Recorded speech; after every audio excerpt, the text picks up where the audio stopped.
কবুতরের চোখে পানি বর্তমান সময়ের অন্যতম একটা কমন সমস্যা। এটা সামগ্রিকভাবেই আমাদের বাংলাদেশের যে পরিবেশ পরিস্থিতি এর উপর ডিপেন্ড করে এটা একটা ভাইরাল ডিজিজ, খুবই মারাত্মক রকমের ছোঁয়াচে রোগ। দেখা যায় যে লফটে একটা কবুতরের আসে, এরপরে দেখা যায় যে সবগুলাতে ছড়ায়, এবং আপনার লফটে যদি অন্য কারো কবুতর আসে সেই কবুতরও এই ভাইরাসটা ক্যারি করবে, এবং তার লফটে যখন যাবে তখন তার লফটেও এই ভাইরাসটা খুব দ্রুত ছড়ায় যায়।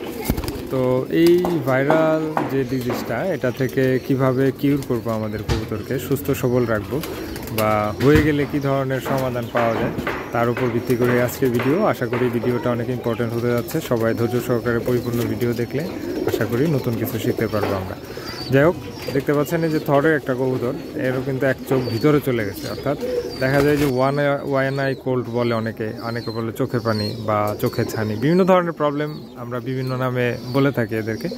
তো এটা হয় হচ্ছে প্রকৃতিতে যখন আর্দ্রতার পরিমাণটা অনেক কম থাকে, অর্থাৎ ধুলাবালির পরিমাণটা অনেক বেশি থাকে এবং বাতাসে জলীয় বাষ্পের পরিমাণ কম থাকে, এই সময়টাতে এই চোখে পানির সমস্যাটা বেশি হয়। আর সেকেন্ড হচ্ছে এটার ঠিক বিপরীত, অর্থাৎ বর্ষাকালে অতিবৃষ্টি যখন হয়, পরিবেশ পরিস্থিতি একদম স্যাঁতস্যাঁতে হয়ে যায়, ওই সময়ে দেখা যায় যে পরিবেশে ময়েশ্চারটা অনেক বেশি থাকে, মানে আর্দ্রতার লেভেলটা অনেক হাই থাকে, ওই সময়ও কিন্তু এই চোখে পানির সমস্যাটা দেখা দেয়। তো এইটা হয়ে গেলে আমরা কি করব? ঘরোয়াভাবে যে ফলো আপে আমরা রাখতে পারি কবুতরকে, অবশ্যই টোটাল লবটা ভালোভাবে পরিষ্কার পরিচ্ছন্ন করে জীবাণুনাশক স্প্রে করব। আবার জীবাণুনাশক স্প্রে করার ক্ষেত্রে ঘুরিয়ে অর্থাৎ আজকে যদি পটাশ দেই, আগামীকালকে ভাইরোসিড দিলাম, তারপর দিন গ্রিন কপ দিলাম, এরকম জীবাণুনাশক বাই রোটেশন, আজকে যেটা দিব পরের দিন আরেকটা দিব, তারপরের দিন আরেকটা দিব, তাহলে হবে কি জীবাণুটা পরিপূর্ণভাবে মুক্ত করা পসিবল হবে। আর কবুতরকে গোসল দিতে হবে, সেক্ষেত্রে গোসলে অবশ্যই ফিটকিরি ব্যবহার করতে হবে। ফিটকিরি চোখে পানির সমস্যার জন্য খুব ভালো কাজ করে। ফিটকিরি দিয়ে ভালো করে গোসল করাতে হবে। যে কবুতরকে গোসল করানো সম্ভব তাদেরকে গোসল করাতে হবে বাইরে দিয়ে বা পানি দিয়ে, আর যারা স্বেচ্ছায় গোসল না করে তাদেরকে জোর করে ধরে গোসল করিয়ে রোদে দিতে হবে। এবং এই সময়ে কবুতরকে যত বেশি রোদে রাখতে পারবেন, ফুল ফ্রেশ আবহাওয়ার মধ্যে রাখতে পারবেন, আবদ্ধ অবস্থায় না রেখে, কবুতর কিন্তু তত দ্রুত সুস্থ হয়ে যাবে।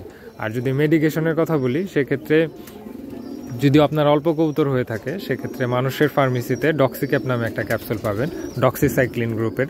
এই ক্যাপসুলটা, একটা ক্যাপসুল 15 থেকে 20 মিলি পানির মধ্যে গুলবেন, গুলে 3 থেকে 4টি কবুতরকে খাওয়াই দেবেন। তাহলে হবে কি, দেখবেন যে পরের দিন বা তারপরের দিন চোখের পানিটা শুকিয়ে গেছে। একদিন দিলেন, শুকিয়ে গেল, এরপরে দেওয়া অফ করা যাবে না, অন্তত 3 থেকে 5 দিন দিবেন। আর যদি যাদের কবুতরের সংখ্যা অনেক বেশি, তখন দেখা যায় যে এই ক্যাপসুল এভাবে মুখে ধরিয়ে খাওয়ানোটা অনেক ডিফিকাল্ট হয়ে যায়। সেক্ষেত্রে যে মানুষের ফার্মেসিতে না, ভেটেরিনারি ফার্মেসিতে ডক্সিসাইক্লিন গ্রুপের যে অ্যান্টিবায়োটিক পাওয়া যায়, এটা নিয়ে আসবেন এবং 2 লিটারে 1 গ্রাম করে দিবেন। 2 লিটার পানিতে 1 গ্রাম ডক্সিসাইক্লিন পাউডার পানিতে দিবেন, এবং একটানা 5 থেকে 7 দিন ব্যবহার করবেন, এবং পরবর্তীতে ভালো মানের কোনো মাল্টিভিটামিন ব্যবহার করবেন। আশা করি এভাবে যদি মেনটেন করতে পারেন, সবার কবুতর সুস্থ হয়ে যাবে ইনশাল্লাহ। সবাই সুস্থ থাকবেন, ভালো থাকবেন। আজ এ পর্যন্তই। আল্লাহ হাফেজ।